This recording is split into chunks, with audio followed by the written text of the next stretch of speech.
A very good morning, dear delegates, dignitaries, colleagues, my dear friends. Each day is an opportunity for us to grow, and I hope that we are making the best of it.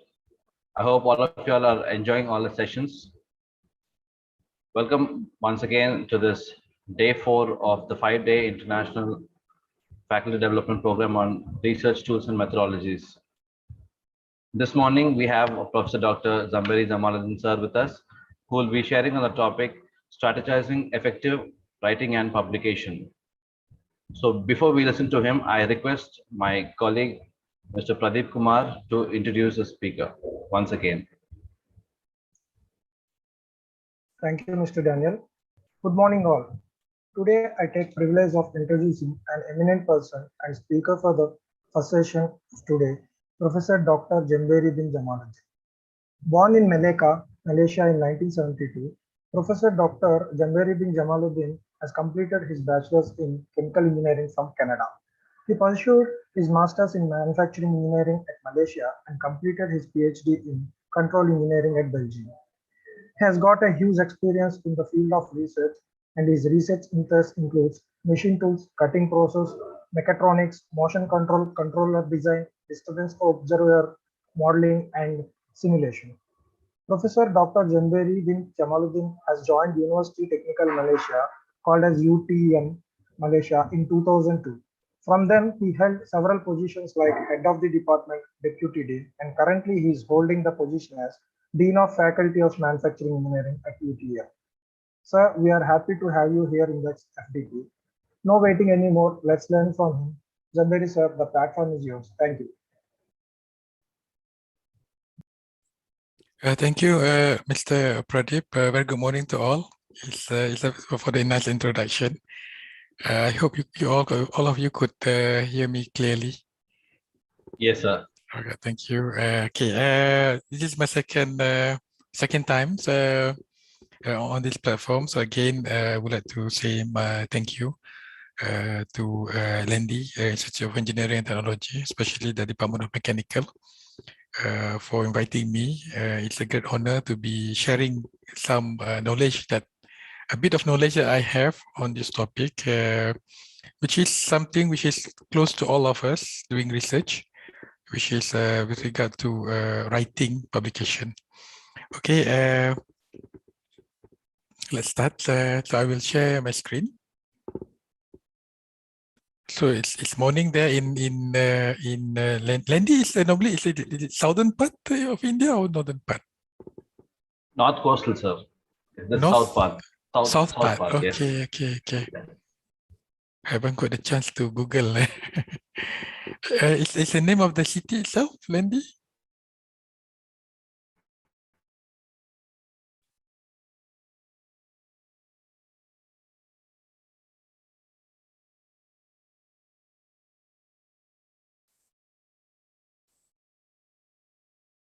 Okay, can all of you hear me?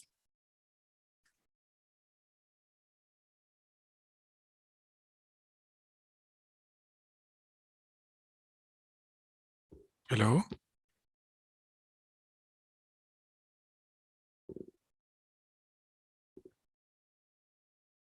Is it still audible?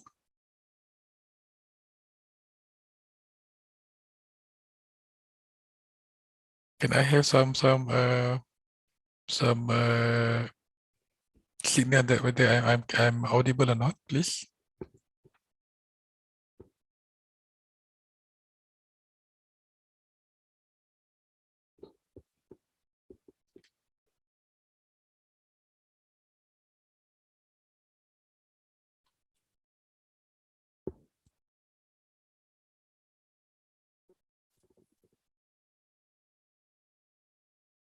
Hello?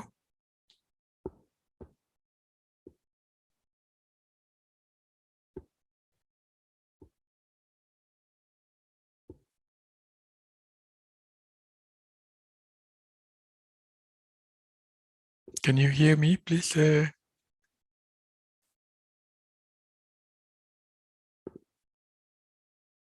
Okay, you are audible. Yes. Okay, sorry, because I mean it kind of like stops suddenly. All right. Okay, then I can continue.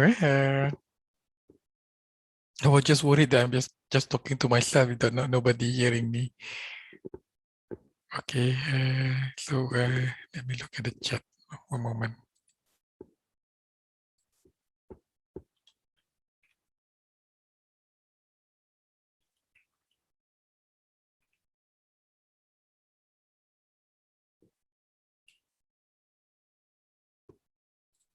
Okay.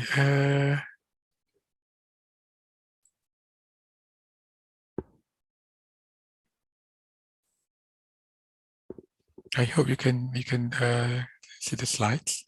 All right. Again, thank you for the nice introduction. I'm from the University Technical Malaysia Melaka, in short for UTM. It's a technical university in the state of Melaka. Melaka is it's an historical city. In fact, it's under UNESCO heritage site. Melaka is basically in the middle of Malaysia. If you can see the map here, about 2 hours from Singapore, 1.5 hours from Kuala Lumpur, the capital city of Malaysia. So this is a bit of our campus.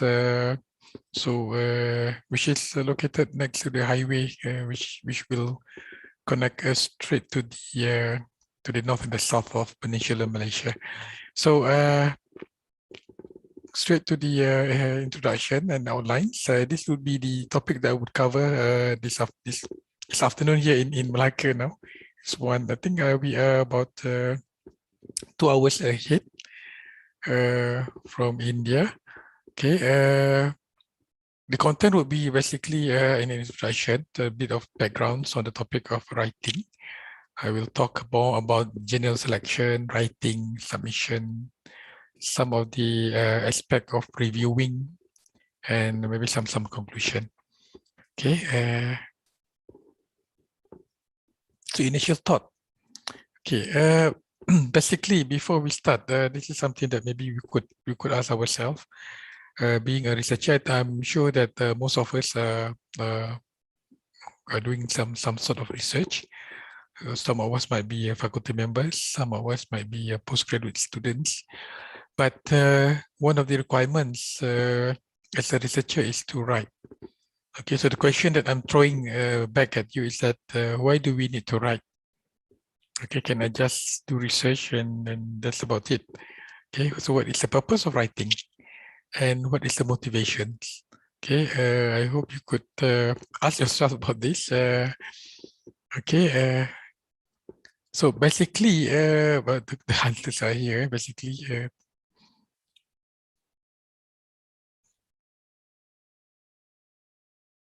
okay, we read because of the knowledge. The knowledge that we gain. Basically, we would like to distribute those knowledge. Okay, the spreading of our research output, and we would like people to know that what we are doing. Okay, because we ourselves knows what we are doing. So basically, it's a sharing of knowledge, so that people in the same field basically would recognize that what topic that we are venturing into. Okay, so that basically we are not the only person in this world working on one particular topic. There are many others who work on the same field, on the same topic, who would like to know the progress or maybe the difficulties that we observe and we face in doing those kind of projects. Okay, so it's basically a sharing of knowledge. That is the basic idea of writing. And we always try to keep in mind that I always reminded my student whenever they write, it could be a proceeding, it could be a general paper, it could be a thesis. You are writing not for you. We are writing not for ourselves. We are writing for others. So that when it comes to writing, you always keep that into your mind that, okay, someone else will be reading whatever that we are writing. And for that reason that we have to be as good and as clear as possible whenever that we do the writing itself. So the third point is to enhance author's prestige, recognition basically. Nowadays, at universities, we are being monitored all the time. We are being measured. At UTM, for example, people always ask about our H index and our citation numbers.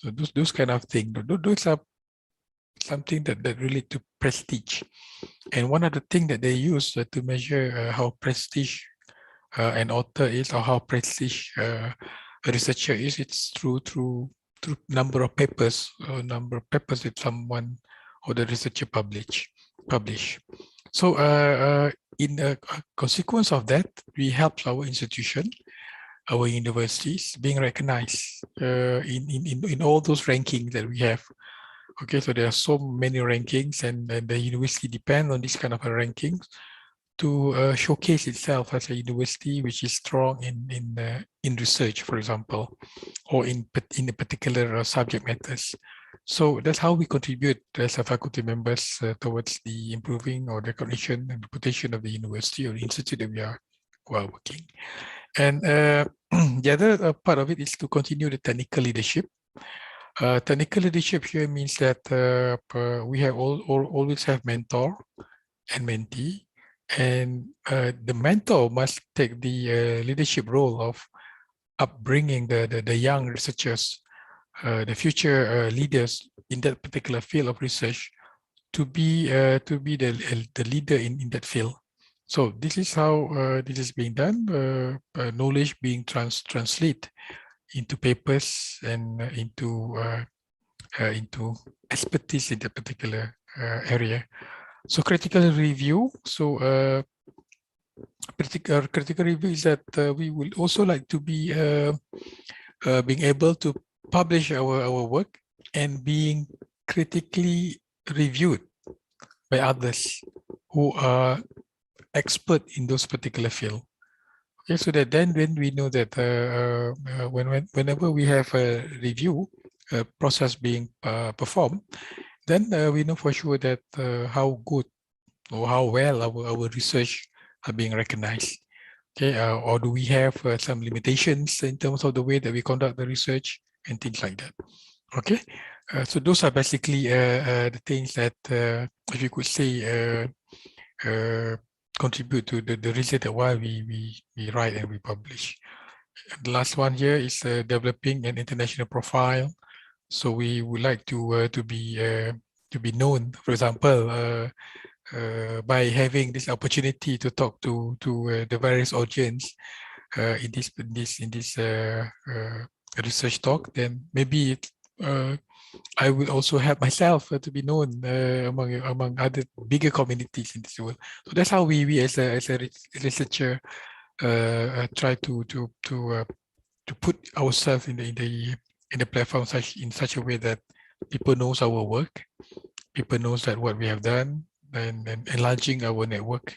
And for job requirements, sometimes when you, for example, you're finishing your PhD, you don't have employment at the moment, then the number of papers is one of the criteria, not only for job seekers, but also for those who are seeking promotions. Okay, nowadays, if you want to be promoted from assistant professors into associate professors and full professors, among the things that they look at your resume is the number of papers that you have published. Not only the number of papers, the quality of papers that we have published. Okay, and also for personal satisfaction, we feel very good if we can publish our work being accepted. The feelings of being accepted in a journal is just a different feeling. Okay, whether it's a journal, even for conference. Okay, I have that kind of a feeling when I'm doing my PhD, especially during the first few papers that I publish. The feeling is like, wow, okay, people recognize my work. My work is relevant. Okay, it has it meets some quality, international qualities, because papers will be scrutinized by others. So when they accepted our papers, meaning that we meet some minimum level of academics throughout the community that we work on. Okay, Okay, some people writing is sometimes it's not for everybody. Okay, I got friends who have finished his PhD, for example, but he took years just to complete the thesis. So some people who are must be might be very good at doing work, but not on the writing part.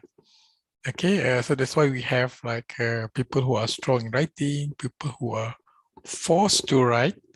Okay, some people they fall into this category. They have to be forced to write. I have a number of PhD students who fall into this category, being forced to write. And then ghostwriter, a ghostwriter. I wish I have a ghostwriter, someone who can write for me. Okay, so basically, writing is you need to have certain skills to be a good writer. Okay, and of course, you also need to have the ingredients. If you want to cook something, you must have the ingredients. So you must have a good research in order to have a good writing. Okay, I think we will leave all the questions at the end. That's the way it is. Okay. Academic writing. We're talking about academic writing. We're not talking about writing a novel. So that's why it has to be clear, concise. Appropriate theories must be there whenever we write. Writing here is open towards proceedings, journals, thesis. Okay.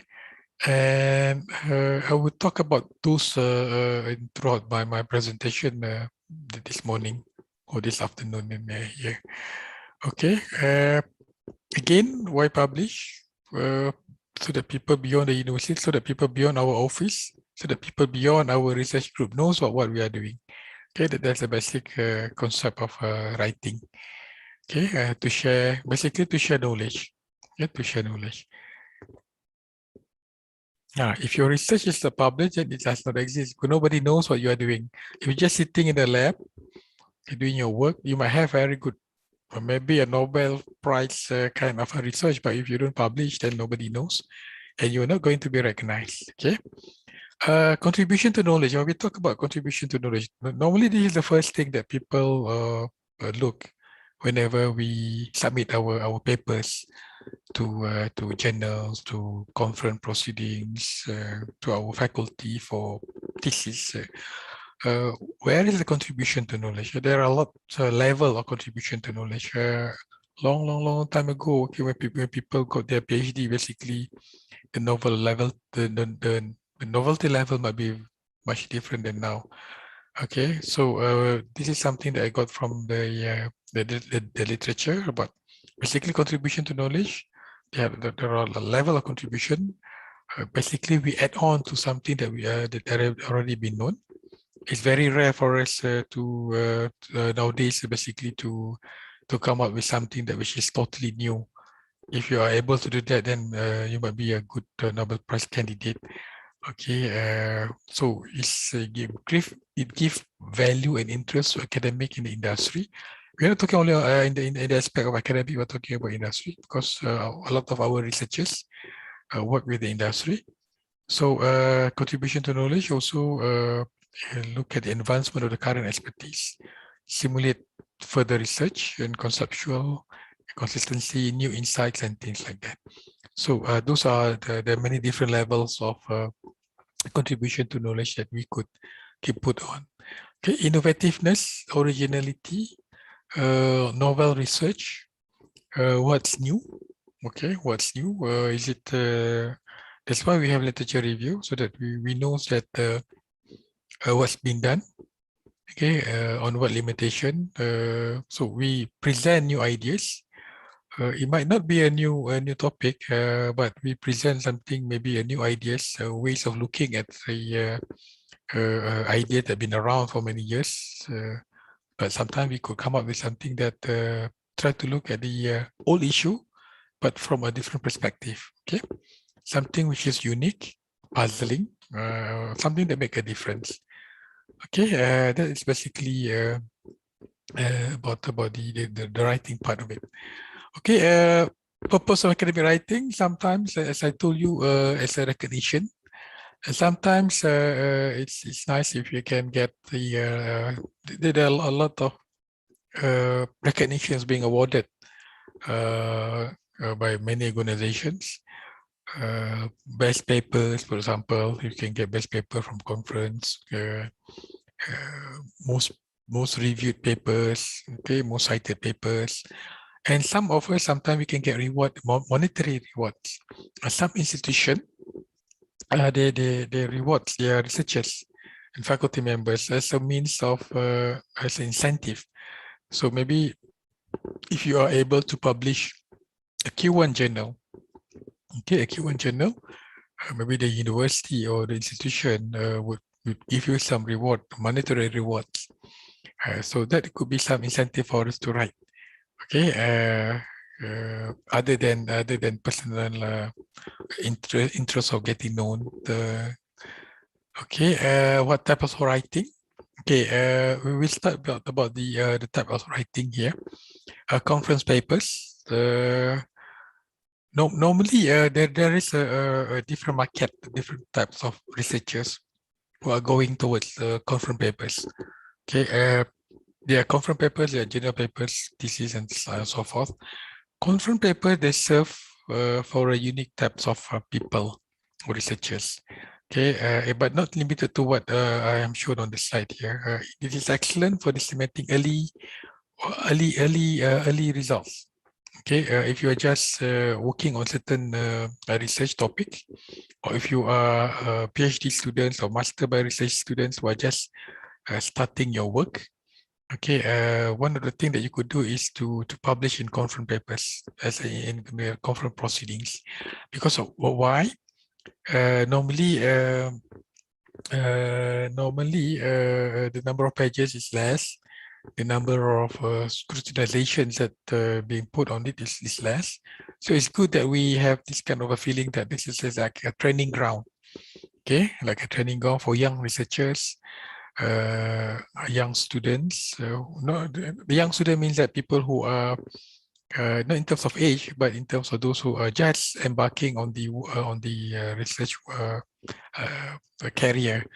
Okay, and because conference papers have less requirement, it's a good way to start a scientific career research, as I told you.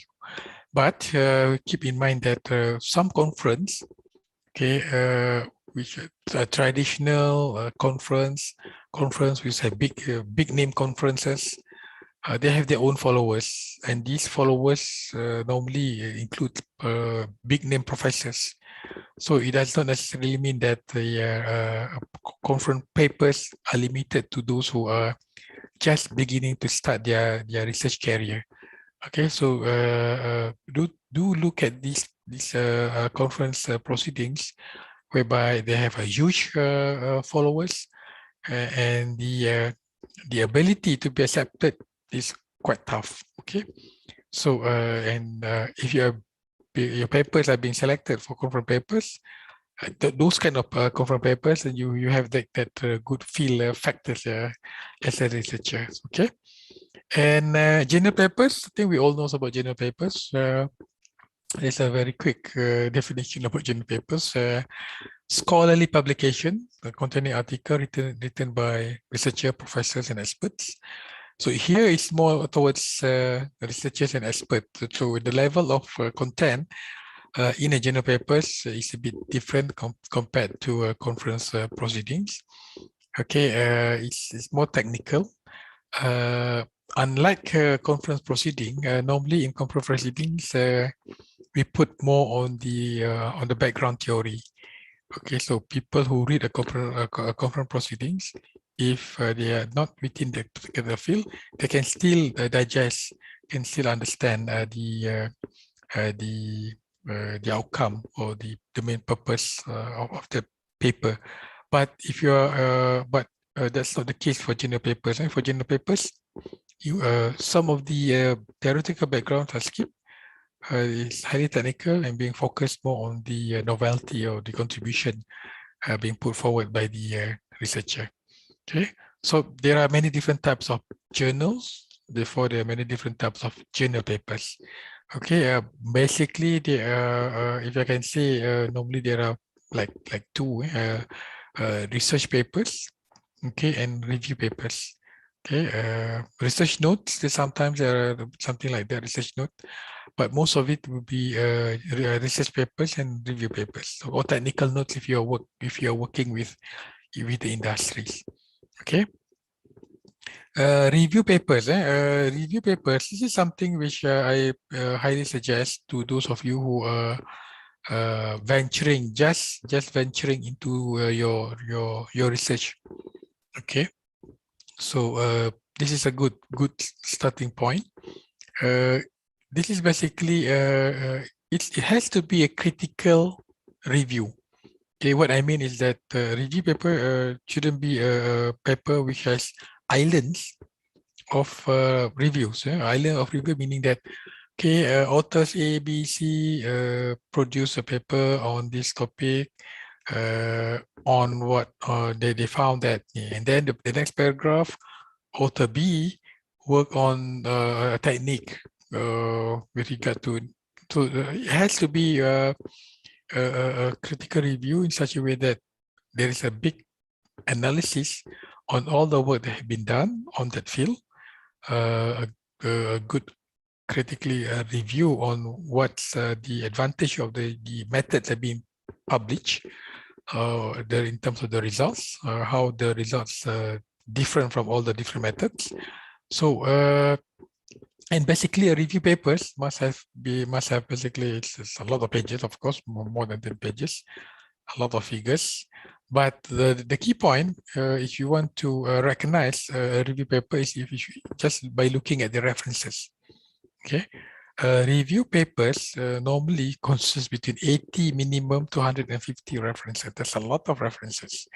That's why it takes a longer time to write a review papers, because you have to digest. First, you have to identify the types of references that meet or that is or valid for the particular topic, and then you have to digest all the information from that journals, papers, books, and things like that, and then you have to consolidate with the reviews.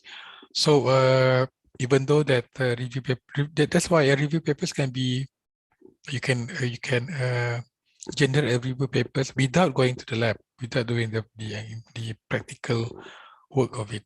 Okay, but you need to spend a lot of time reviewing. But keep in mind that the amount of time that you spend, especially if you are PhD students or master by research students, the amount of time that you prepare yourself in reviewing papers and producing a review papers will be beneficial to you later on. Okay, when you are completing your thesis, for example.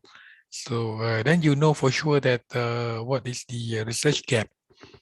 Okay, which will be one of the main topic, one of the main area of your work that will be highly scrutinized by the reviewers and auditors. Okay, those are some example of how a review paper's titles looks like.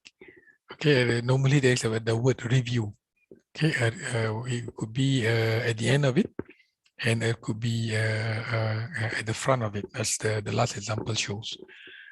Okay, original research article, it's another part of a journal, standard form of disseminating completed research finding.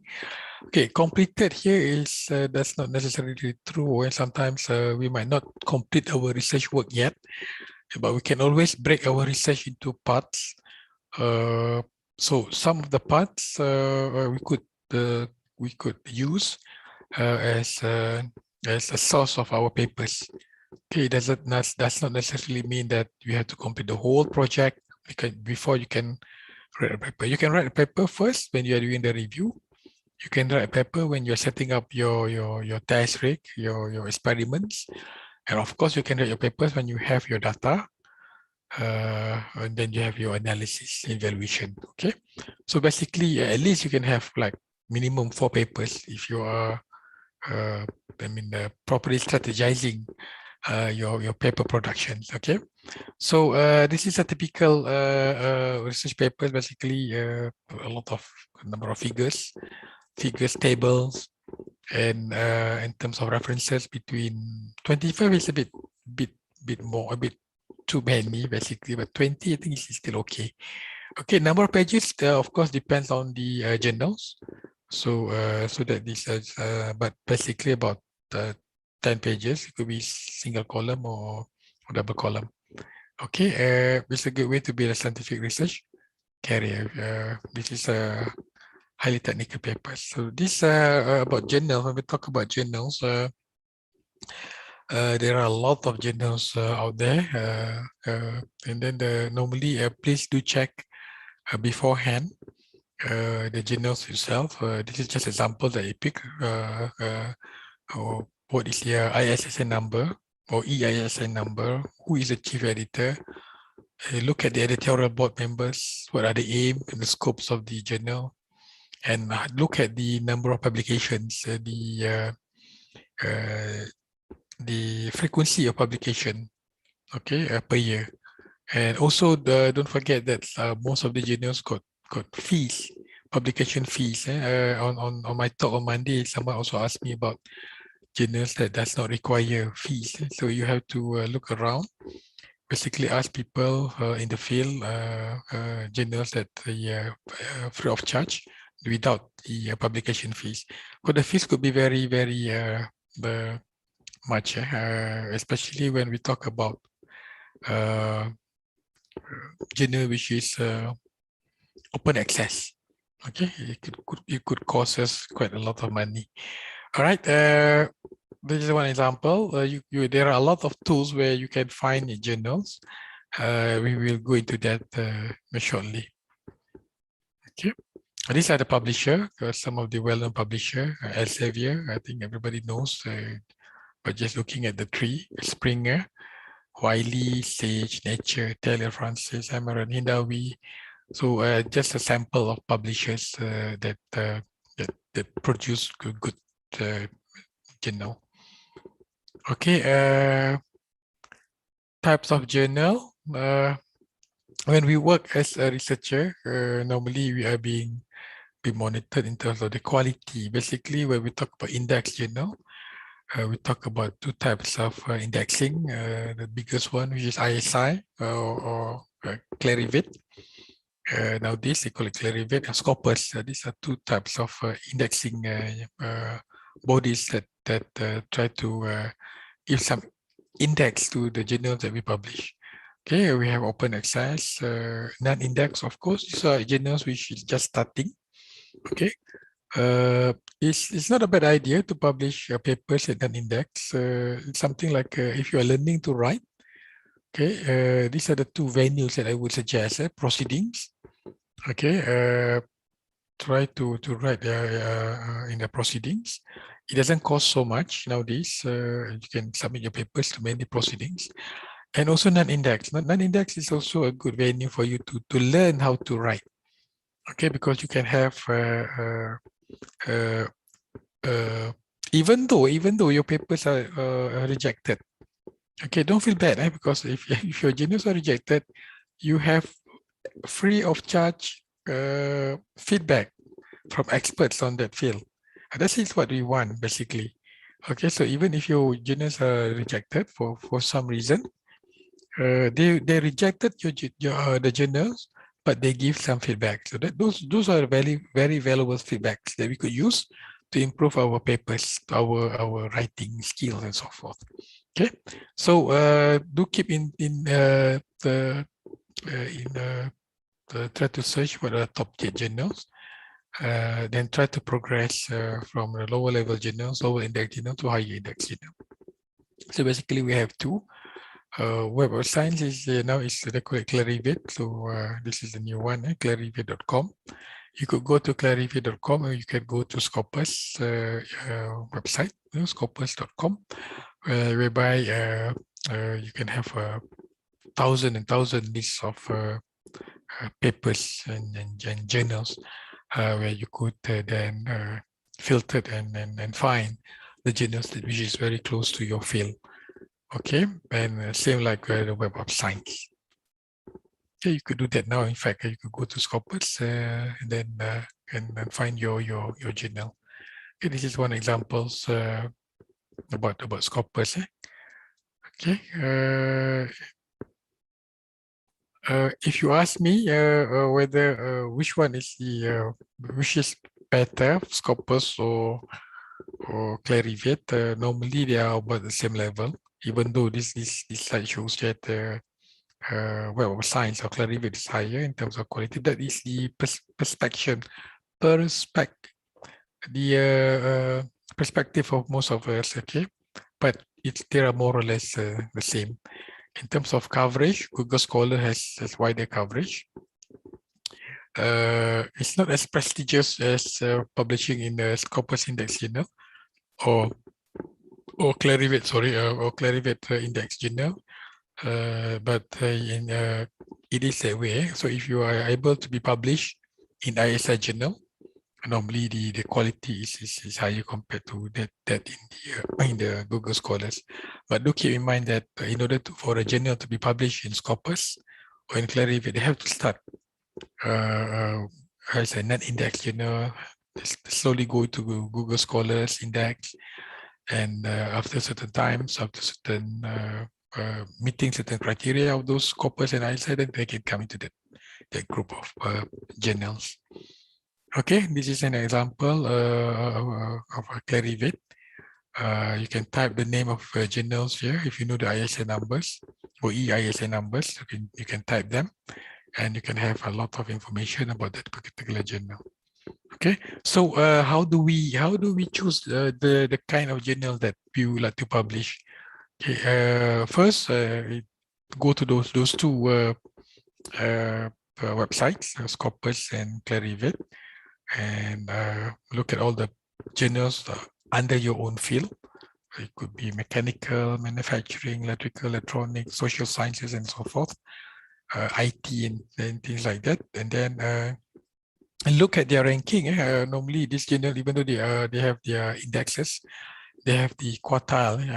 We will talk about that. Okay, so look at their ranking. My personal suggestion would be try to start off with a lower rank journal in Scopus, Q4 maybe, just to get ourselves acquainted to the level of quality that these journals require. Okay, and then build up after that. So journal have impact factor. Impact factor is basically this is a formula that they use, the number of citation and how many people cited that work to against the total number of source item published. Okay, this is the way that they calculate the impact factor. One of the ways. Impact factor, basically a journal with a high impact factor means that the journal is being recognized by a wider number of researchers.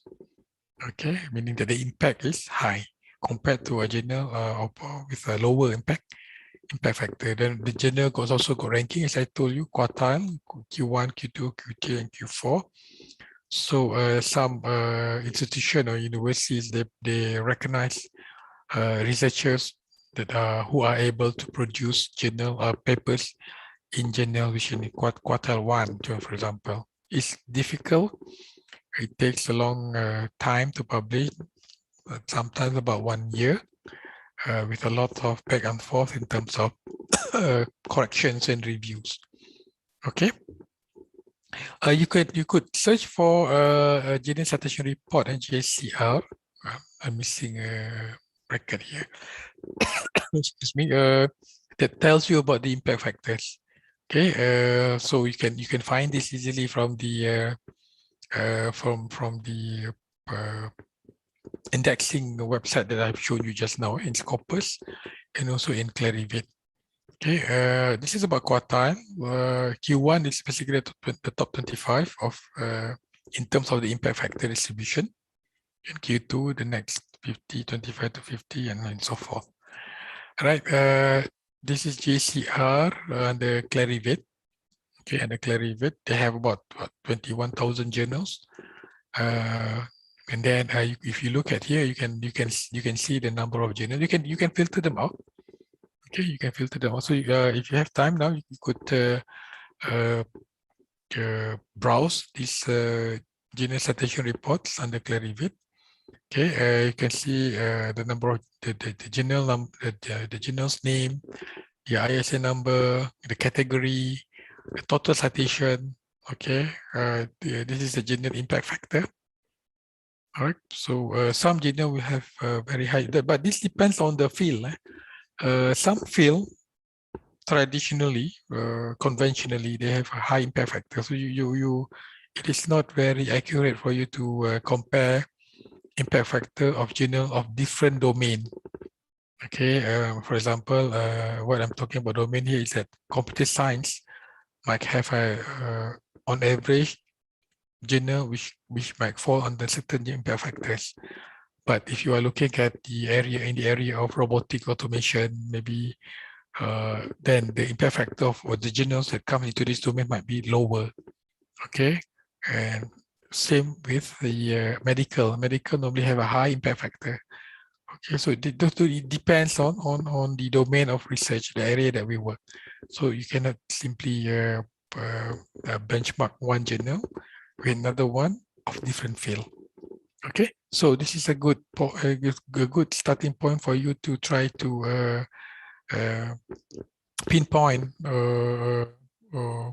try to find the kind of journal that's suitable for you to send your papers and be published. Okay, this is Scopus. Again, as I told you, you could go to Scopus and find a journal. You know the journal name. You could go into there, and then they will give you the publisher, the coverage year. Okay, do keep in mind that some journals they sometimes Scopus stops their recognition. So that's why you have to look at the whether the Scopus, the journal is still Scopus index. Okay, so like in this particular example, index from 1975 to present. So then it's okay. Okay, and then they also show you the site score, the rank, and the coverage and things like that. Okay, so this is how we scrutinize the kind of journals that could be beneficial to us. Another one is Schemago. Schemago is also a good platform for you to search for journals. Okay, you just enter the journal name, so you can write a certain name here, and then it will give you the details of the journal. Okay, this is basically linked to Scopus. Okay, basically linked to Scopus. You can see that how this journal is performing. Okay, number of publications, impact factors, and things like that. Okay, Schemago, that's the spell. That's how it's spelled. All right, selection of journal. Okay, but don't limit to only the impact factor, but also look at the audience. All right, so try to find a journal whereby there are a lot of people who are interested in that journal. Keep in mind that another criteria that basically being put on us as researcher is the citation. Okay, we would like to publish paper which is published in a good journal, which is being read by a larger audience. Okay, so when the paper is being read by the larger audience, there's a very good likelihood that they would cite our papers. Okay, so that a citation which will then be translated to our H index. Okay, which could be based on Scopus, Google Scholars, for example.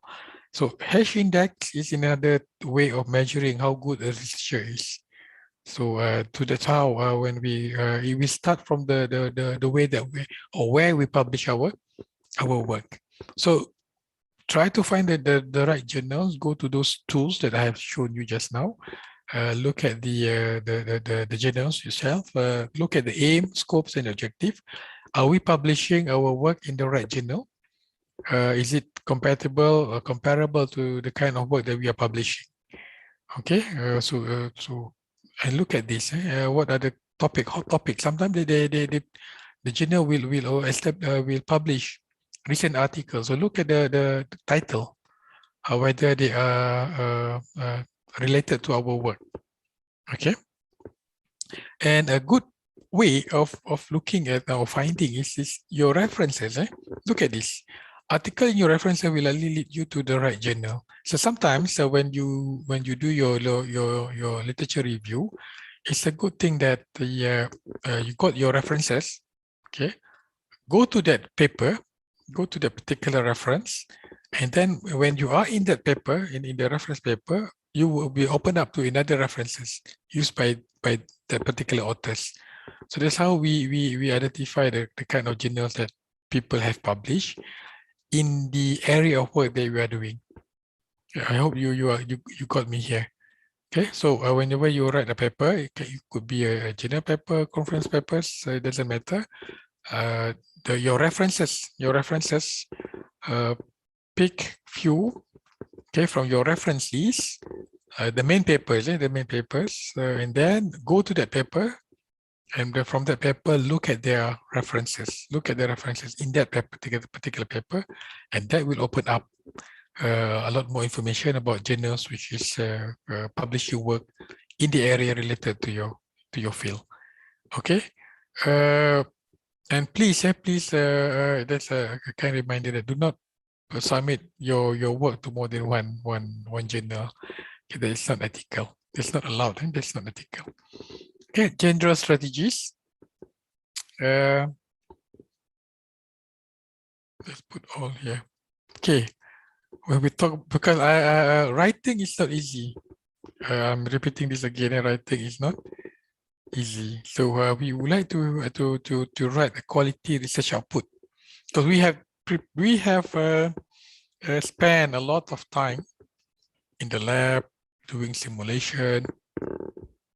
So a lot of our quality time has been spent getting data, good data, quality data, important data. Then we have to decide on, therefore, on the right journal for us to submit those work. Okay, so so decide on the type of journal paper that we would like to submit, depending on the on how confident you are. So you can always talk to your supervisors or your mentor in your department on the kind of the type of journal that is suitable for the particular kind of data. Okay, how do we know? Go to the journal webpage, look at the kind of papers that are being published in that journal. Then you can have a feeling that, okay, it is the right journal for my paper. That's how it is done. Okay, so you have to spend a bit of time, venture out, okay, and try to find this best journal, or you can ask people around, okay, what are their favorite journals for submission. But I think my suggestion would be for you to do it on your own. Okay, give you a lot of trainings on this. Okay, identify the journal relevant to your field. There are a lot of journals out there, and try to find one which is good based on the tools that I've showed you just now. Okay, another way of a good way of one of the way to ensure that you have a good chance of paper being accepted is that try to collaborate with a renowned researcher or author. So that's what happened to me personally on a personal level. I have the opportunity to have a known person as my supervisor during my PhD times. So if you have that kind of an opportunity, he or she it's kind of like helping your paper to be accepted, because when the reviewer look at the authors and they see that, okay, there is a known researcher as part of the author, then they will less scrutinize your work, if I can say like that. Okay, because they know that there is a known person here. They are very sure that the work that being presented, published in that particular paper must have been scrutinized by this known researcher or author. Okay, so it is a nice idea to work and to try to collaborate with researchers which is known. Okay, once you got an acceptance, then it will be easier. And then the last one is never give up. Okay, it hurts if your paper is rejected, but that's the way that we learn. Yeah? That's the way that we learn. Again, as I told you just now, I told you that paper that are rejected, you don't have to pay for it, but you have free advice. Okay, we got free advice on the things that we can improve further. So that is something that the plus side of being rejected. Okay, this is just some examples that I show you. I'm just sharing with you some journals on the topic of management. Okay, you could look at the what are they, like, for example, the most downloaded article, what are the recent article, what are the journal metrics, okay, how this journal is being ranked. Then you could look at this is a Scopus paper, Elsevier.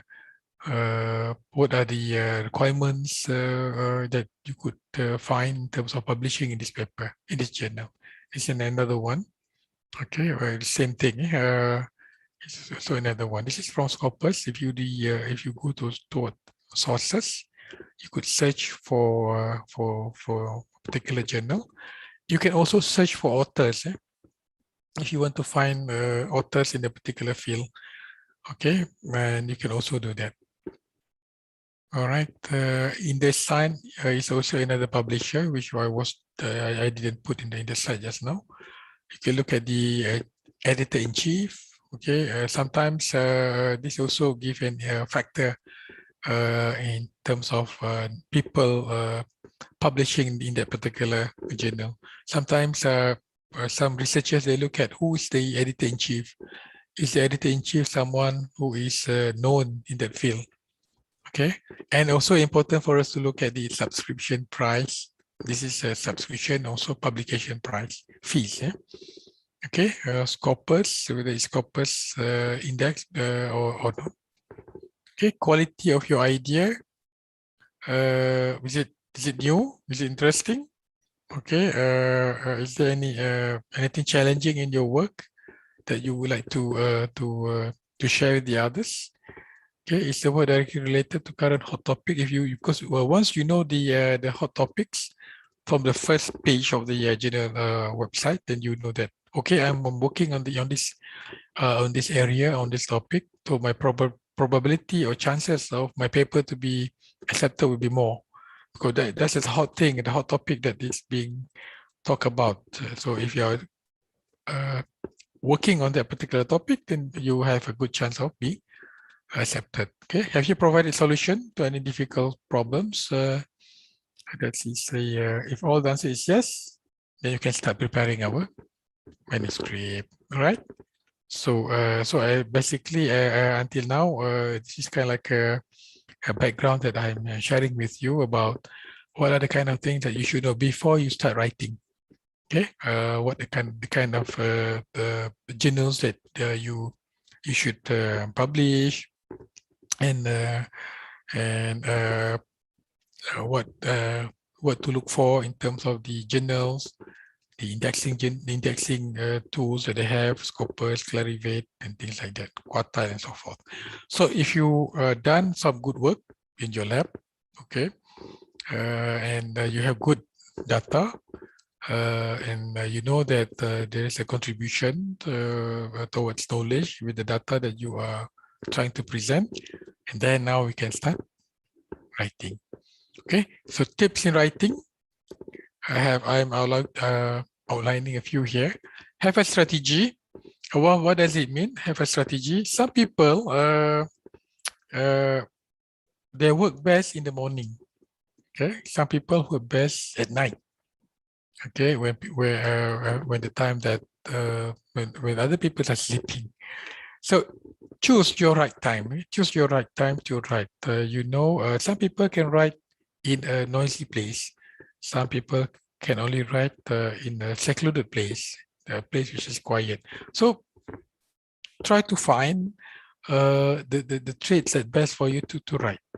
Okay, and then analyze what kind of journal that you want to publish, where you want to publish, and the best thing normally to start off with the outline your work.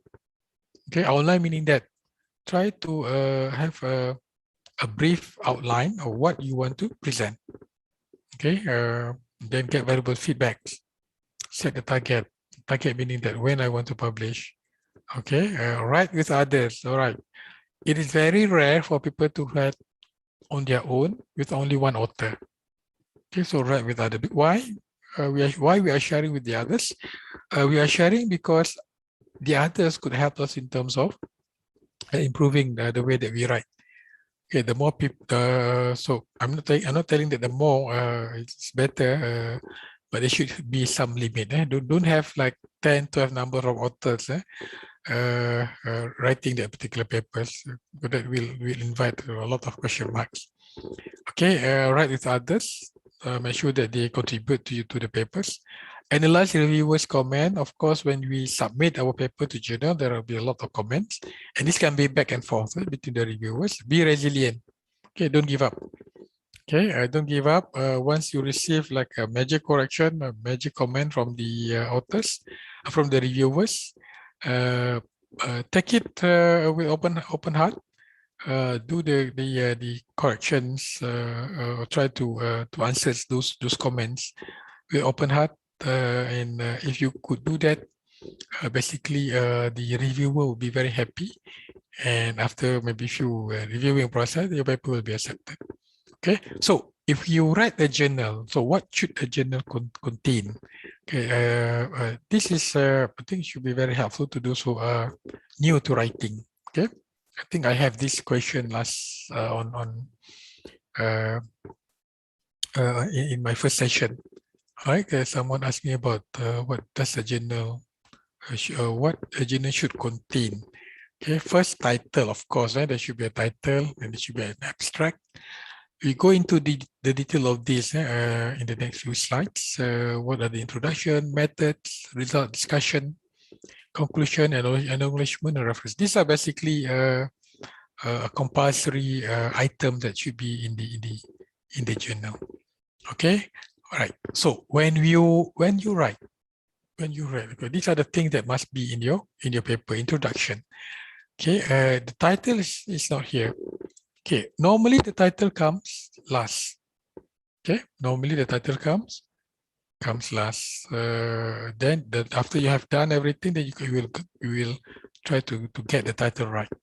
Okay, so you have your literature review, your problem statement, your objective. Those are under introduction. Okay, normally when you write a journal paper, the introduction is where you write the literature review. Okay, and then after your literature review, you can have your problem statement.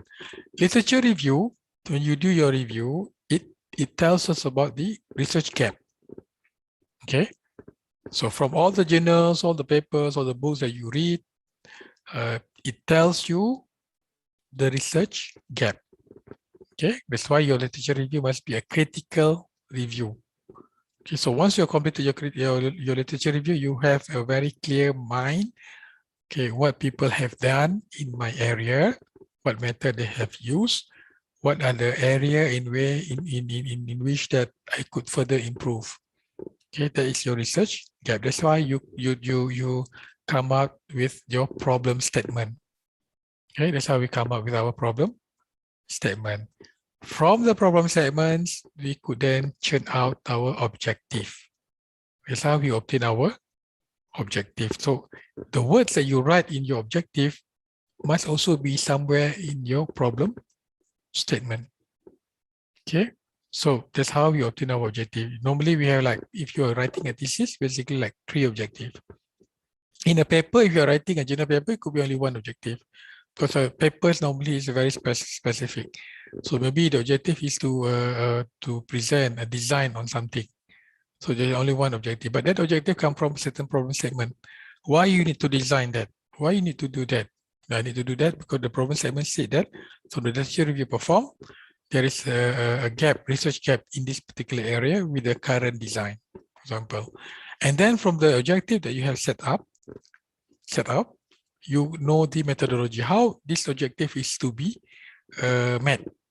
Okay, how in terms of what are the method that should be used, what are the equipment should be used, what are the technique that should be applied. This can be in terms of experimentation, it can be in terms of simulation. Okay, it could be both ways. And then you have our results and discussion, and then we conclude. So when we conclude, when we talk about our results, we discuss this result based on the literature review that we perform. Okay, so it comes back to the front. Okay, so when we talk about literature, when we talk about result and discussion, we have cross-reference with our literature review. Okay, and when we conclude also, we pull it back to the objective. So have this paper, when we conclude this paper, meet the objective that we have set up. Okay, so title. So even though title comes last, but in this particular case, I will elaborate on it first. Okay, normally a title should be something about the paper that you write. Okay, that's the first thing. It tells about what the paper is broadly about. Sometimes people write the title which is very broad. Sometimes people write a title which is very specific. Okay, and use that title to attract readers' attention. Use some words which can attract the people or readers' attention. Normally, the keywords. Okay, the keywords under the abstract that helps link your work, okay, with the literature. All right. Reviewers will check whether the title is specific or whether it reflects the content of the manuscript. So normally, what I would do, I would suggest that the words where the title come from, the bit and pieces of that word must be in your problem statement. It must be in your objective. Okay, if your objective states about algorithm A, for example, that you are trying to design, so in your title they must also include those words. Okay, so that's how we look at it. Okay, yeah, editors hate title that make no sense. Of course, everybody hate title without which is no sense. And don't make it too long. Okay, sometimes they limit the number of words in the title to 15, for example, or 16. So don't make it too long. It must be very short and sweet. Okay, so basically, what is the main idea or the main contribution of the paper? And accurate, unambiguous, specific, and complete, as short as possible. Right? So simple, concise.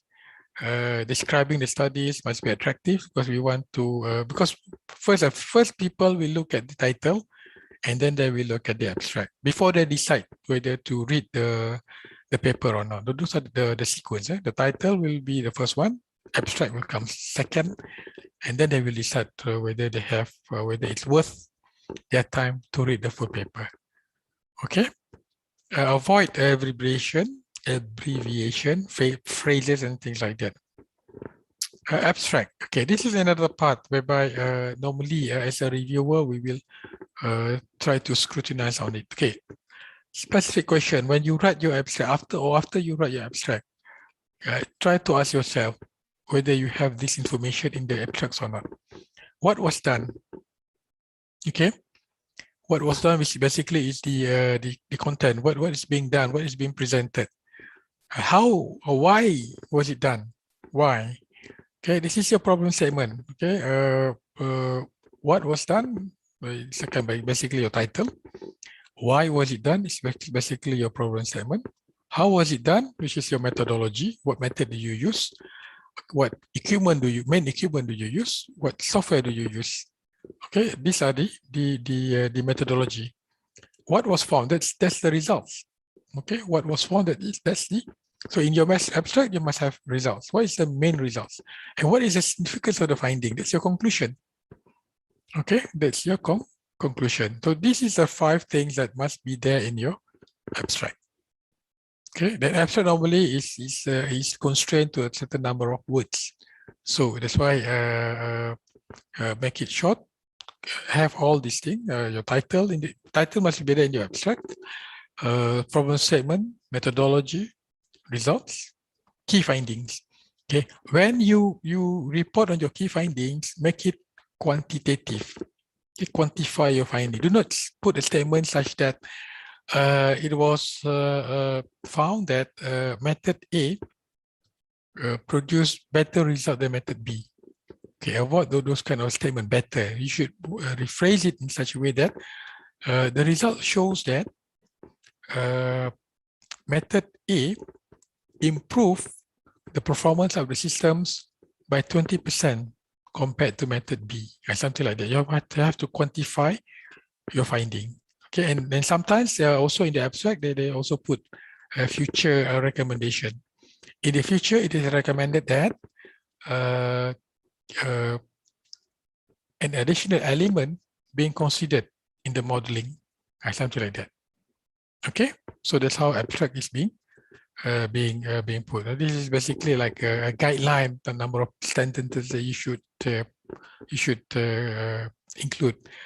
This is just a guideline. Don't take it serious. Don't take it seriously that you have to have like two or three sentences to describe your methodology and things like this. Is just a very brief or very crude guidelines. Okay, but I think it serves a good purpose on how abstract is being written. This is one example that I pick. If you could read it and you could test yourself whether it fulfill all the 5 requirements that must be there in the abstract slide just now. Okay, so this is basically the introduction, what is being investigated, what is the objective of it, what is the result, what is the methodology, okay, what are the material and use, these are the equipment use, what about the results, okay. All right, so this looks like a good abstract. Okay, and this is another part. This is more like technical. This is more like on the soft side of engineering. Okay, and so again, the first few sentences introduces you to the topic or the work being presented, and then okay, this is please avoid first-person reference. Okay, we, I. Okay, that is not proper. Like we consider how. This is not proper. So we consider knowledge transfer enabled by, these are the method. Okay, in here, there is not so much of detail on what is being achieved. Okay, we develop proposition to get future research on internal expansion during economic downturn. So this could be maybe expanded further by what is exactly being accomplished by this paper. Okay, this is another one. Okay, you can take a look at this. This is a problem statement. Okay, and then this is the methodology that so they're using a survey data collected. They're using partial least square modeling. Then code data. That's the methodology. So this is the results. Okay, what is the results? And then this is basically the conclusion. Okay, so the findings of the study propose a number of theoretical and managerial implementation. If you have the more space to add, then you could try to quantify this statement furthermore. The keyword, as I said, keyword is important because normally what happens is that the keyword will help you establishing your work further, meaning that open up the horizon. When people search, if it match with the keyword that you write there, it can link closer to your paper. Okay, I'll try to be fast. I have another like less than 20 minutes. I have more slides. Okay, introduction, basically, again, this is a little bit more detailed. We have looked at a paper must consist of introduction, then methodology, result discussion, and so forth, right? So introduction, basically a preview to your work. This is basically in a paper, introduction consists of literature review. Okay, a literature review, highlighting your work, research gap. So you have to highlight this. This is the one of the first part whereby a reviewer will look at. They will try to scan through your introduction and try to find what is the novelty of the paper. Okay, where is the research gap? And what is the objective and scopes? Okay, so this is basically the content that should be in your introduction. Okay, you introduce your work and then your objective and so forth. Okay, when we talk about literature review, again, it's part of introduction. The basic idea here is that you have to make it fast here is that try to showcase the research gap. That is highly critical, and the papers that you cited Okay, please ensure that they are recent, less than 5 years. A lot of your reviews should fall under the within 5 years time frame, so that the people, the reader can see that how relevant it is, how updated it is, the problem that you are trying to share with the current context. Okay, so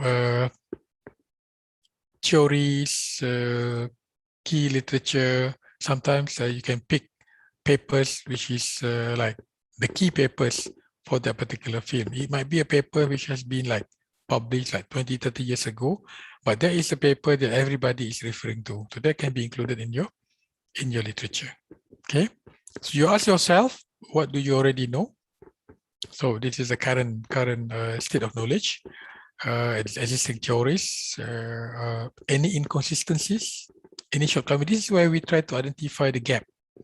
Okay, one need to be further tested.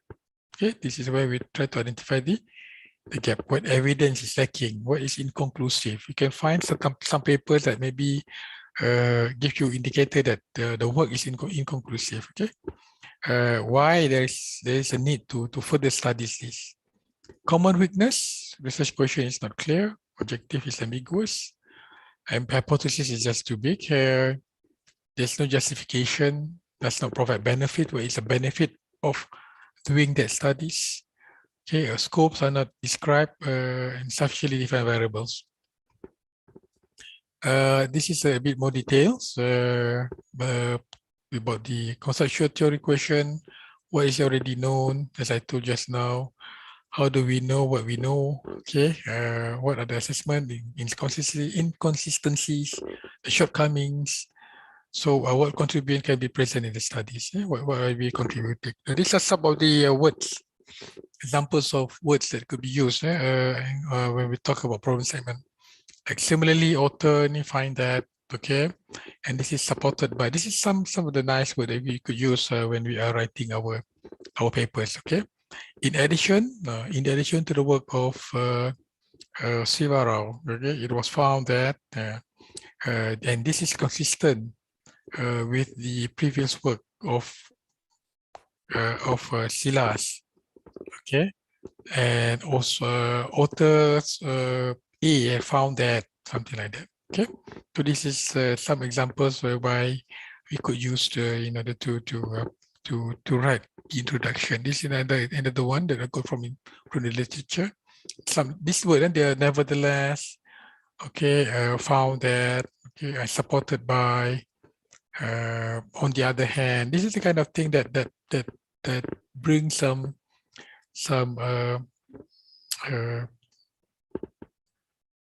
level of professionalism to your write-up. Okay, it doesn't make it too boring for people to read. All right, so a bit more about English in the particular thing. Okay, how do you highlight research gap? This is some of the examples. In particular, no investigation has been made. So after you have done your literature review, these are the kind of thing that you can write. Okay, no investigation has been made. Therefore, the aim of this work is to look at, to analyze and this. And the author wished to mention that in contrast to the comprehensive researchers, much less is known, something like that.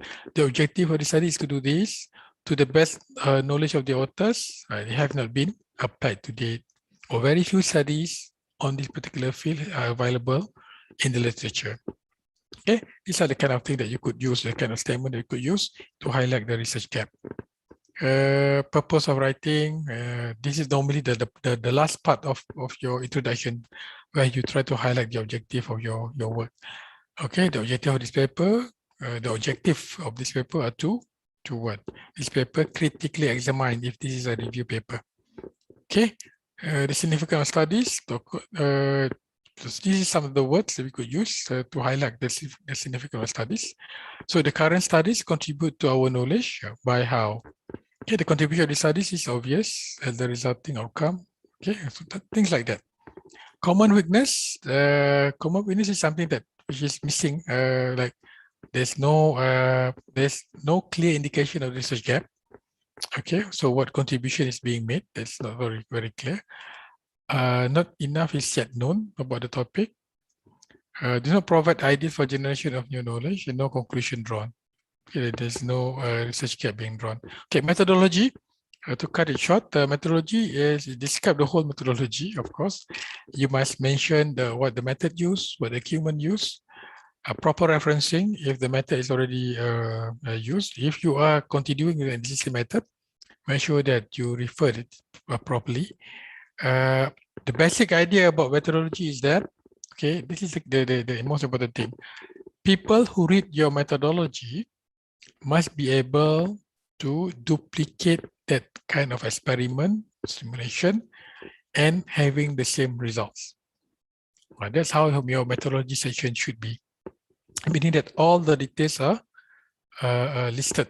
What equipment used, what software used, what material used, and things like that. In such a way that people who read, they can duplicate in their own depth and obtain more or less the same results. Okay, so that's basically what it is here. Okay, you can include flowcharts.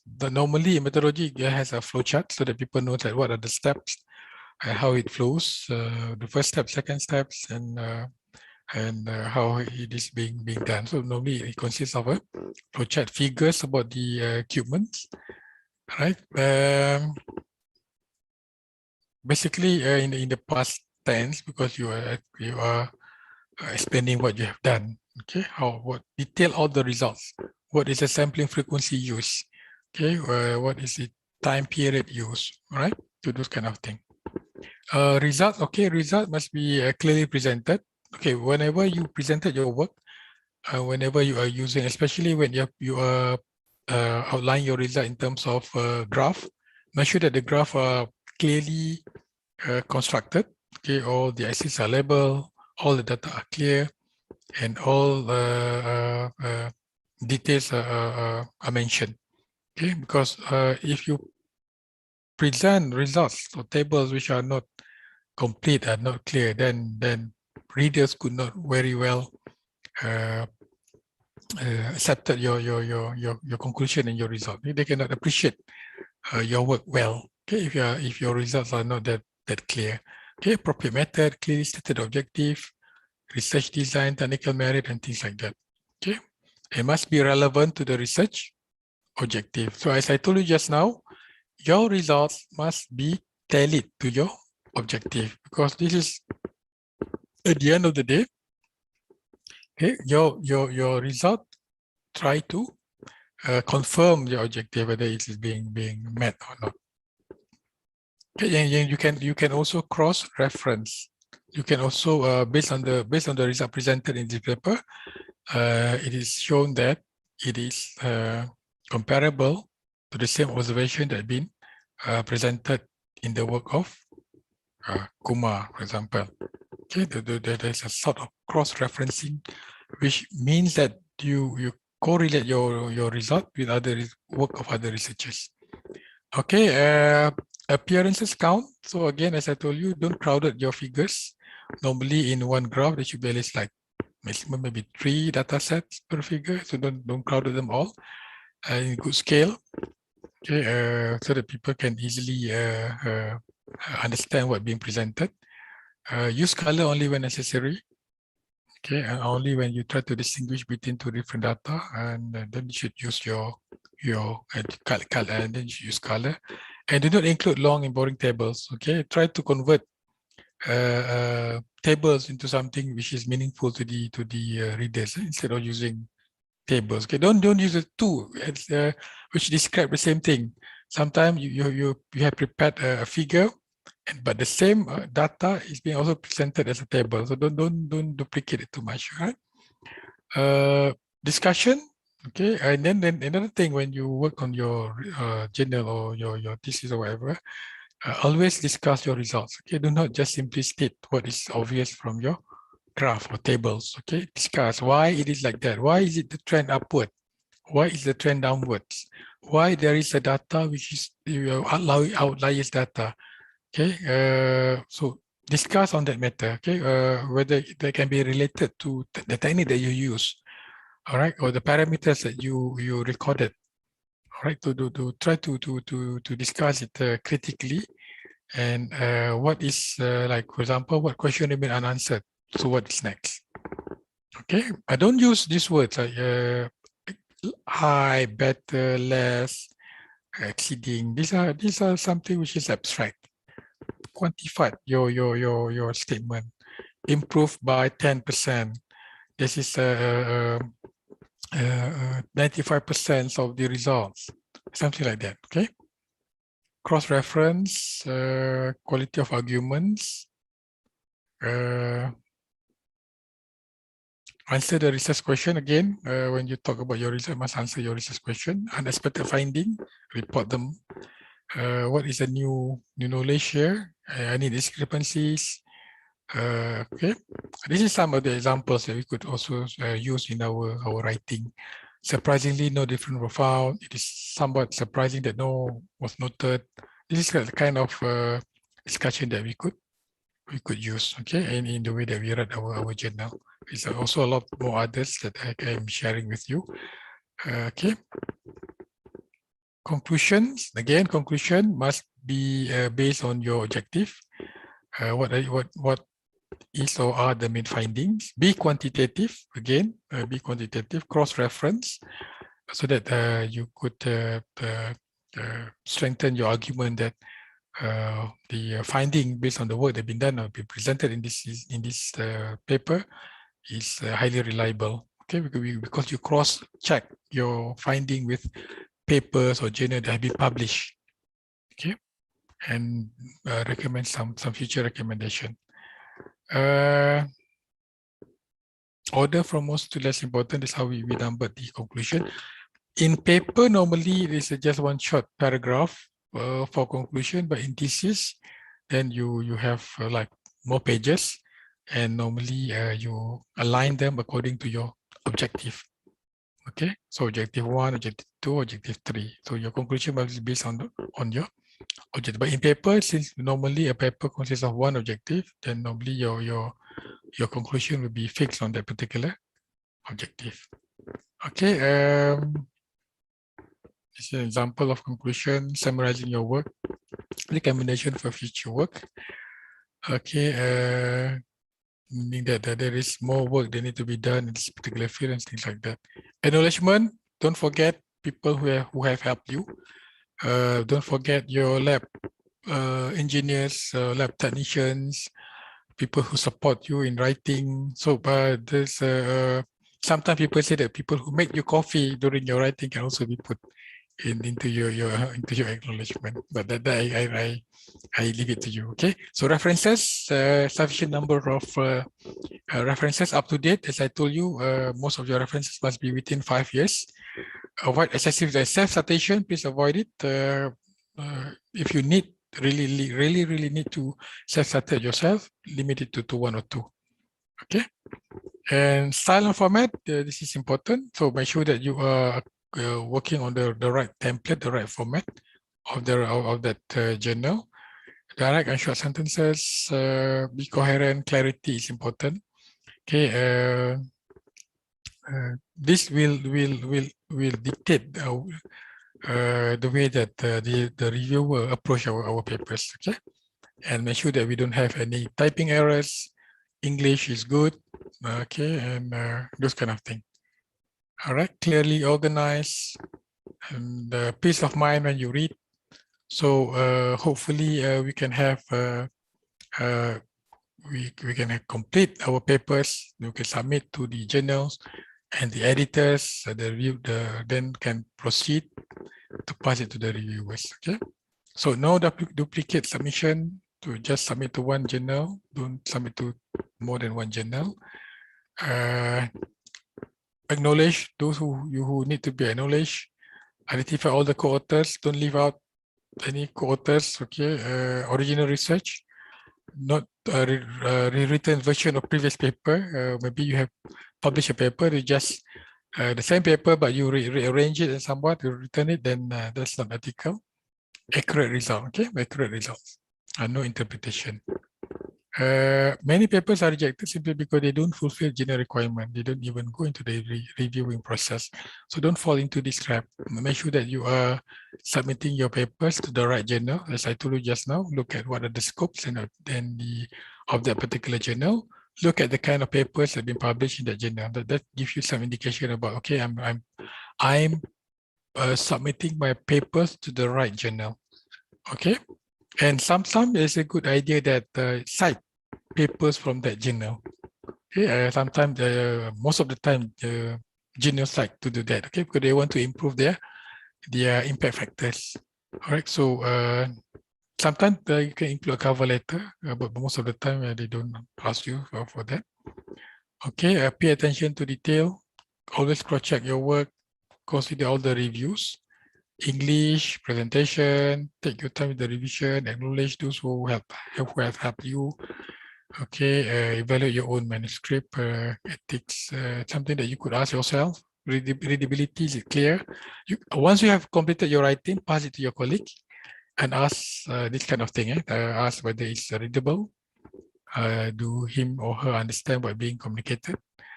Okay, is there a clear identification of the originality? So what's new?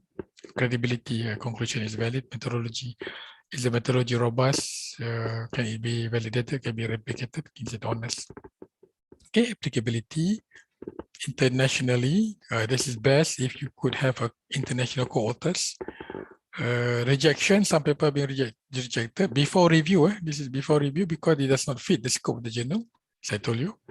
There's no clear contribution to new knowledge in that discipline. There's some ethical problems, poorly written.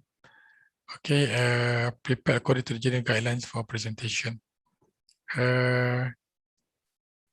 Inadequate, methodology, analysis is weak, and that's it. So, so that's the end of my presentation for this afternoon. I hope that it is well received by all of you. There are about like close to 500 people who are listening. This is basically, the idea is basically to give you a brief overview about writing a paper, conference papers, and whatever the content that I shared with you this afternoon could be translated into thesis writing. It is the same thing. Hopefully it would clarify things that need to be done in order to write a good paper. So with that, I stop. Thank you for your time in listening to the talk. And thank you to Landy again for giving me the opportunity to share this knowledge. And I'm open for Q&A session. And I give it back to Mr. Silas. Thank you. So thank you very much, sir. First, I would like to apologize for the morning. We had an internet issue, so we had to get disconnected. We were disconnected from the meeting. So sorry, you were asking some question. Yeah, because just now I was wondering whether because suddenly it's quiet. I was afraid I'm the one talking. That's why. Yes, but no problem, no problem. That's understood. It happens all the time. Yes. Thank you, sir. Thank you for your wonderful talk. It was really an eye-opener for us on many topics. Now, shall we take some questions, sir? Yeah, sure. Yeah, I will try to my best to answer. Yes, sir. So, one participant has raised his hand. One, Mr. Amit Kumar. Can you unmute yourself, sir? Hello. Good morning, sir. Good morning. Sir, I want to ask one thing that. For the purpose of claiming some of the academic numbers in our promotion, we need to submit the justified impact factor from Cleviate. So what is the way to get the journal's impact factor from this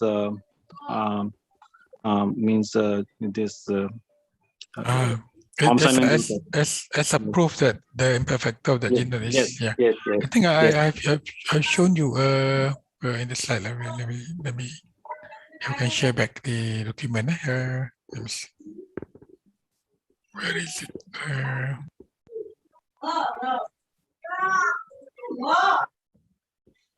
Let me share screen. Okay.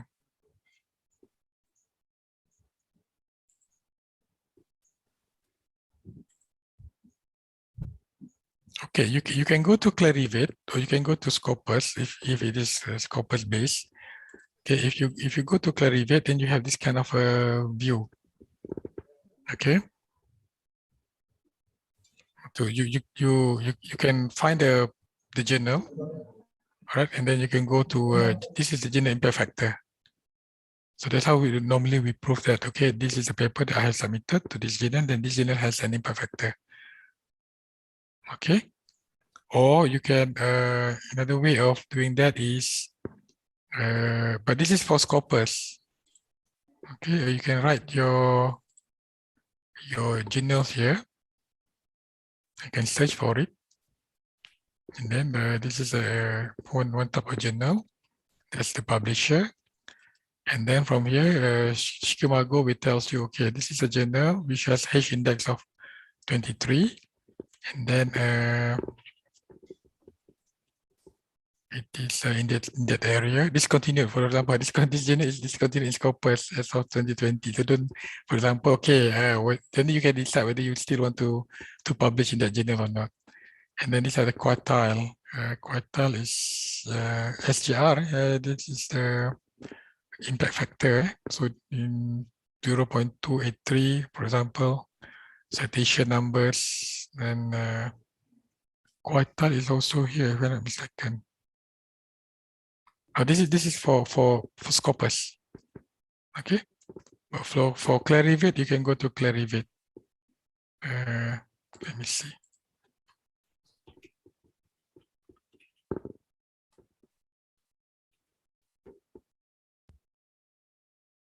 Okay, you can go here and then you can start looking at the.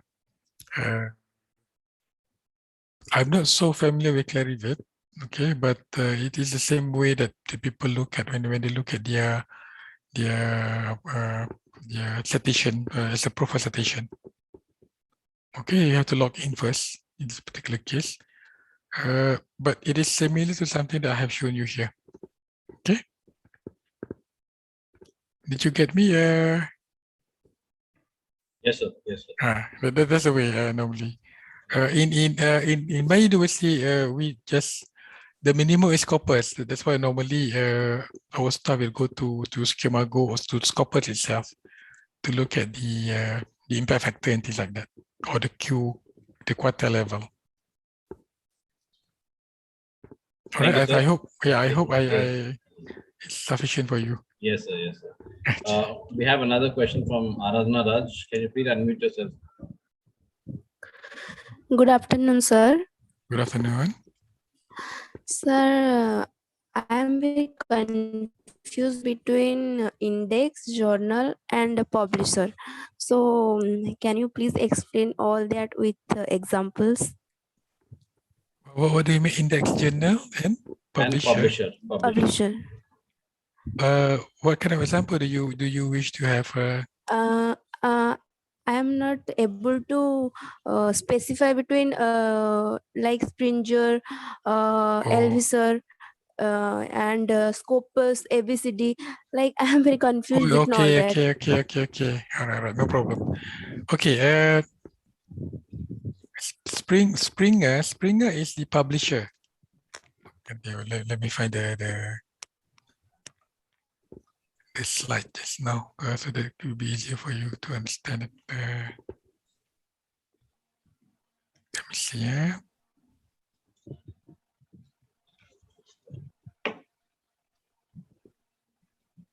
The idea is the idea is like this. Okay. Anand just now. Okay, but it's okay. All right. Journals. There are many different journals, and who published them? This is who published them. This slide. Okay. This is the Elsevier. I have their own journal. Under Elsevier, there are a lot of journals. Under Springer, there are a lot of journals, but the publisher, they publish those journals. Okay. Okay. That's clear. Then Scopus. Okay. Paper that we publish, paper that we write, how do we, there is a organization that analyze them. Okay, so Okay. one is Scopus, one is Clarivate or ISI. It used to be ISI. So these are the two organizations that says that, okay, this is a good paper. I recognize it based on my criteria. So they recognize the journals. So papers that publish in that journal are being recognized by Scopus. So meaning that if you publish your work in one of the Elsevier journal, which is Okay. indexed by Scopus, meaning that Scopus recognize the quality of that paper. That's what is Scopus, okay, or Clarivate. They are the one that say, okay, how good that paper or that journal is. Okay. All Okay. right. Thank you, sir. Thank you, sir. Impact factor is another measure. Impact factor measure that how many people like that paper, for example. That is impact factor. That's another level. Okay. So a paper which is published in a good journal might have a good impact factor, meaning that a lot of people look at that paper as their reference. I hope I cleared it with you. Yes, sir. Yes, sir. Thank you. Okay. Aranda. Okay. Thank you. Welcome. Okay, we have another question, sir, from one Mr. Chandrakumar R. Can you please unmute yourself, sir? Hello, sir. First of all, Yeah. thanks for the nice presentation, sir. It's Thank you so excellent. much. Thank you And so much. if it is feasible, can the PPT be shared, sir? That is one thing. If it Pardon me? is feasible, the PPT, the presentation slides, can it be shared? Yeah, sure. I can. It was very nice. I will give it to the organizer then, Mr. Silas. Yeah.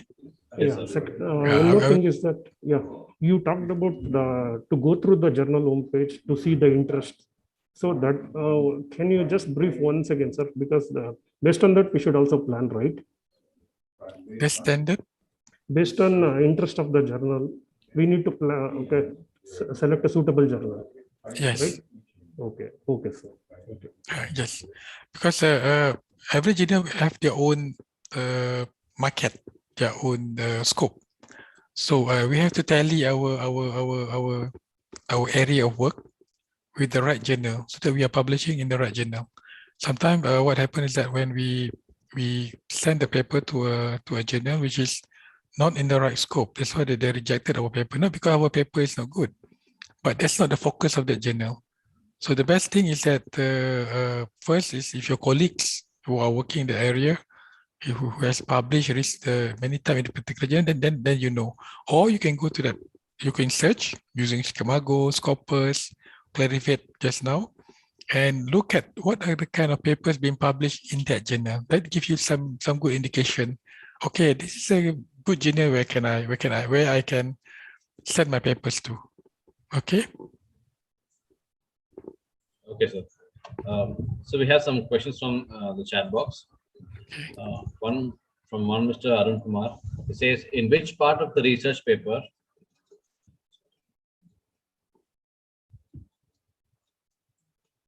In one which moment, part? sir. Yes, Okay, one okay. moment, sir.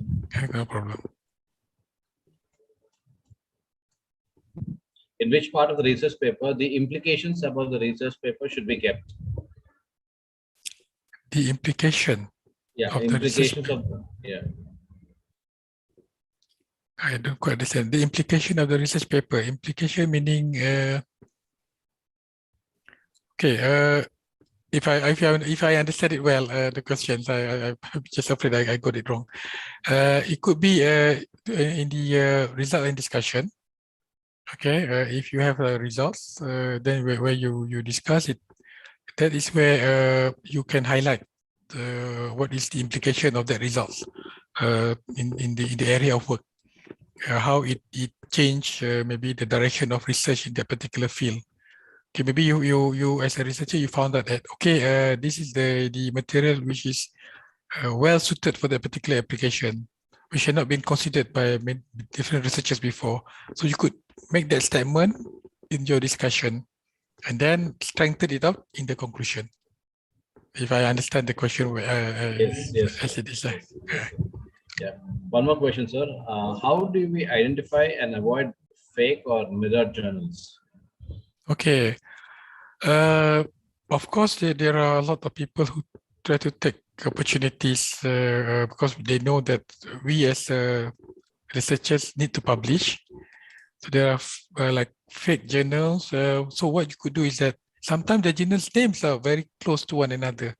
If you notice, just like one word different.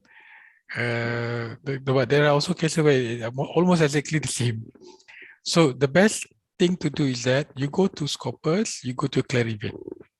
Okay, check the ISN number, check the name of the journals, exact the name of the journals, and then you're quite sure that because Scopus and Clarivate, they really scrutinize or they really put a lot of effort in identifying journals that can be accepted. So that is a very best way to avoid being cheated.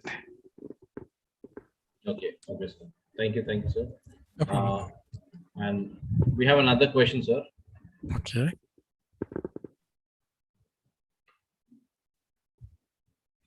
From Aradhana Raj. Can you unmute yourself? Good afternoon, sir. Sir, I'm sorry. I'm No problem. asking again. No problem. Thank you, sir. Sir, I'm very new. I'm new in the research field, so I don't know from where I can read research papers to get an idea of writing a research paper. Okay, but I know, Aradhana, are you a postgraduate student or are you a lecturer? No. I'm completed my graduation this year from BSc Zoology. PhD, master? Can you repeat it, sir? Are you a research student? You just completed your research studies. Yes, I am now interested in research field, so I just Okay, started okay. learning things.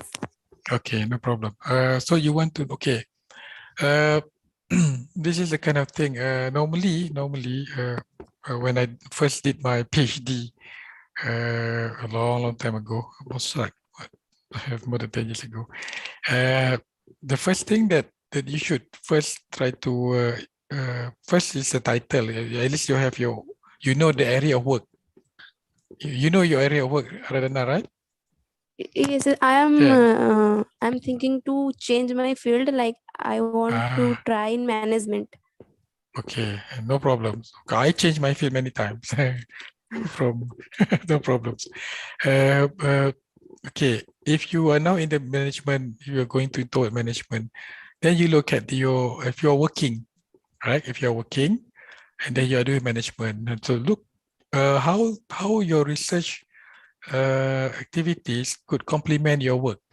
For example, if you are doing management, so you look at what kind of field in management that could complement your work, that could advantage to your company or your institution or your university. So then you identify the area. So once you have your area, and then you can go to the best way is Science Direct, for example. Or you can just simply Google. Also, you can go to many tools like Science Direct is a good one. You can just put the keywords, and then you can have a lot of papers published in that particular field, right? And then try to read easy paper first. Don't pick tough papers from very good journal. Start something with something which is very simple for you to get a grasp of the knowledge in that field. Okay. Okay. Sir, can you please? Yes, sir. Yes, please. What? Can you please tell me some website that I can go try through? Science Direct. I'm writing it on the chat. Okay, it's two word, not one word. It's two word. Just try to try that one. Okay, but sometimes you can go to Google Scholars. Google Scholars is also a good platform. All right. Okay, sir. Okay, sir. Okay, no problem. Thank you, sir. So we have, yes, sir. So we have another question from the participants. Mr. Pradeep Kumar, can you please unmute yourself? So, good afternoon, sir. Good afternoon, Mr. Pradeep. Yeah. So, what is the difference between SCI and SAIE? Which one? SCI and SCIE. Difference. I didn't get you. I- Can you write in the chat or something? Yes, sir. What he meant was now we have this SCI and SCIE expanded. So what is the difference between SCI journals and SCIE journals? I think the feel is different. I think, if I'm not mistaken, the Clarivate extended. I'm not so well versed on this, but it's something that like a new feel, if I'm not mistaken. But I have to check on this. Yeah, something like that. Something like that. I'm sorry. Okay, no problem, sir. Yes, sir. Another question from Vaishali Dole, sir. Can you please unmute yourself? Hello. Yeah, good afternoon. Yes, good afternoon. It's near 3 o'clock now in Malaysia. Yes. Okay, sir. Sir, I am belong from psychology field. Okay. So for a psychology, I'm pursuing PhD in psychology, but Good. I can't understand which site is perfect or reliable for psychology to read Okay. journal. I think again, I think the answer is similar. If you want to really sure about what journals best for you, okay, my suggestion is use the tool that we have, basically Scopus or Clarivate or Schemago. They rank the Or journal. Schemago. Okay. Yeah, Schemago. Because they rank the journal. I just show you just now, right? The Schemago page. Then you know some journals, maybe because they don't maintain the quality, that's why they are discontinued. Yes. Yeah, because they don't maintain the quality. They're just publishing any paper that people submitted. So that's Yes. why Scopus discontinued. Then we know, okay, this journal has some problems, and then avoid it. Okay. Okay. So yeah, that's my suggestion.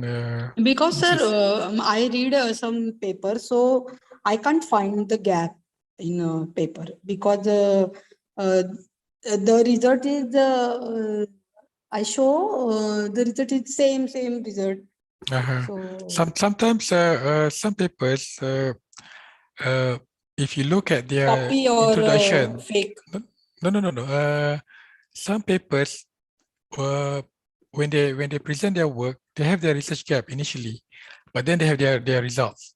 So you as we as a researcher, we have to scrutinize their results. So you have to look at their method, their result, whether there is an opportunity for it to be further improved. That is the research gap from our side. Okay. Yeah? Okay. Thank you so much. Most problem. Most welcome. Dear participants, if you have any more questions, please kindly type your question in the feedback link that is provided. We'll try to send this question to sir, and he'll revert back in his leisure. So, any more I will questions try to share my participants? slide with you, Mr. Silas, after this. The Yes, last sir. two presentations. Yes, sir. I will share with you. Yes, sir. Please share.